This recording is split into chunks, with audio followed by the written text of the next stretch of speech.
मुद्दा को संक्षेप में बता दीजिए। देखिए, आज की प्रेस कॉन्फ्रेंस का जो मुद्दा है वो बहुत स्पष्ट है। मैंने कहा है कि 5 महीने से हम लगातार कोरोना महामारी के परिप्रेक्ष्य में होने वाले लॉकडाउन से अपने आप को बंधे हुए हैं।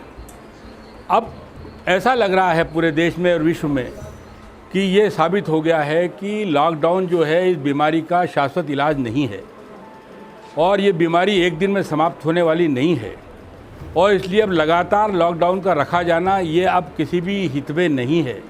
सारे व्यापार धंधे पिछले 5 महीने में चौपट हो गए हैं। जो मिडिल क्लास का व्यापारी है और जो गरीब आदमी है, जो दिन दिन रोज अपना धंधा करके कमा के खाता है, उसका पेट अब खाली हो चुका है, परिवार खाली हो चुका है।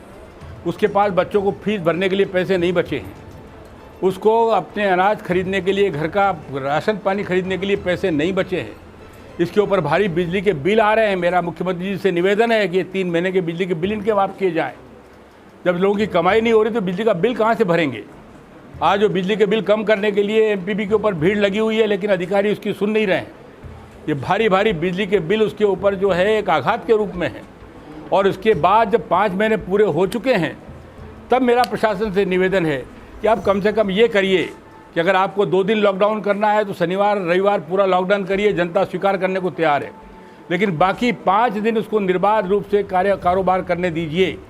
अगर धंधा नहीं चलेगा, दुकानें नहीं खुलेगी, व्यापार नहीं होगा, तो आदमी आत्महत्या करने के लिए, प्रताड़ित करने के लिए आगे बढ़ेगा। लूटपाट मचेगी, अराजकता का माहौल बनेगा, और जब किसी के पास खाने के लिए रोटी नहीं होगी तो दूसरे की रोटी छीनने का उसकी प्रवृत्ति बनती है।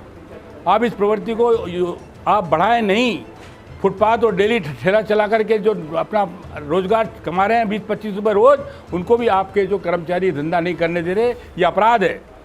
इसको अपराध की श्रेणी में मैं इसलिए मानता हूं कि अगर आपने किसी को कमाने के लिए उसके कारोबार को बंद किया है, उसके आर्थिक आधार स्रोत बंद किए हैं, तो वो फिर अपराध की श्रेणी में जाता है।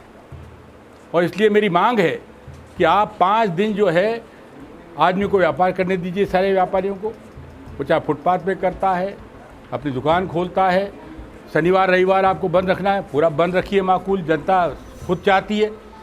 हर एक आदमी अपना शरीर भी बचाना चाहता है, अपने स्वास्थ्य को भी बचाना चाहता है, कोई मरना नहीं चाहता।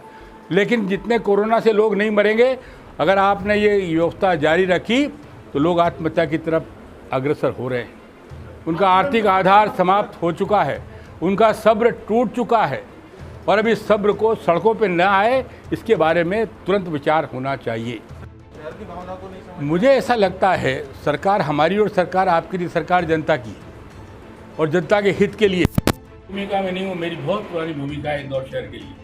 मैं 1970 से आज 2020 चल रहा है, लगातार इस शहर ने मुझे बहुत कुछ दिया है। मेरा इस शहर से बड़ा प्रेम है, इस शहर से मेरा लगाव है, आत्मीयता मेरे जीवन का बहुत बड़ा हिस्सा इस शहर में गया है। और इसलिए कोई नई भूमिका नहीं, भूमिका पुरानी है। अब ठीक है, कलेवर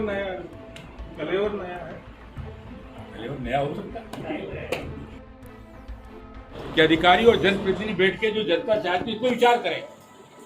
आपने कहा सब्जी मंडी एक जगह क्यों होना चाहिए? आप सब्जी मंडी शहर के 4 कोनों पे सब्जियां उगाई जाती हैं और व्यापारी लाते हैं। 4 कोनों पे 4 सब्जी मंडियों पे आप खुलेआम अलग अलग तरीके से डिस्टेंस मेंटेन करके सब्जी बेचने के लिए अनुमति दीजिए।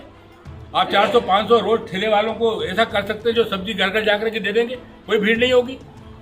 आप एक जगह मंडी खोल देते हो तो आदमी को सब्जी खरीदना है तो एक जगह जाएगा ना, आप 4 जगह बेचेंगे 4 जगह जाएगा।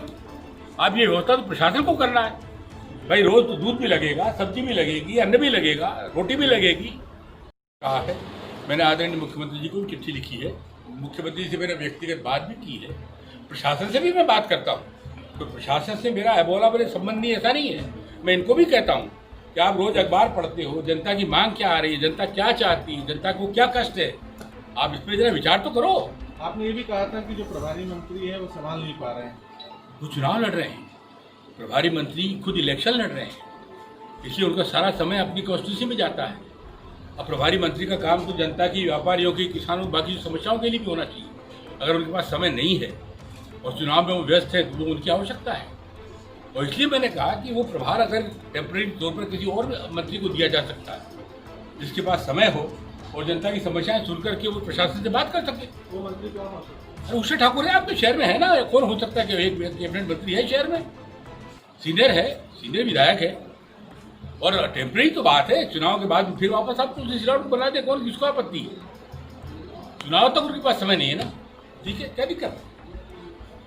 लेकिन ऐसा मंत्री रोज तो जनता के बीच में बैठ के उनकी समस्या प्रशासन से बात कर ले, ऐसा तो करना पड़ेगा। सर बदनावर हमारी सीट है, अब बदनावर में चुनाव होगा और हम मदद करेंगे हमारे मित्र की, हमारा भांजा ही खड़ा हो रहा है, उसमें हमारी भूमिका क्या सवाल है? जो पार्टी की भूमिका हो हमारी भूमिका। आपकी नाराजगी खत्म हो गई? नहीं, नाराजगी का कोई सवाल ही नहीं ना, नाराजगी किस बात की भाई? उनको पार्टी ने स्वीकार किया है। राजेश अग्रवाल को लेकर खास राजेश अग्रवाल की नाराजगी मैंने बता दी, और उसमें कैलाश विजयवर्गीय की जो भूमिका थी वो भी मैंने सार्वजनिक उससे बताई है, वो मैं अभी भी उससे कायम हूँ।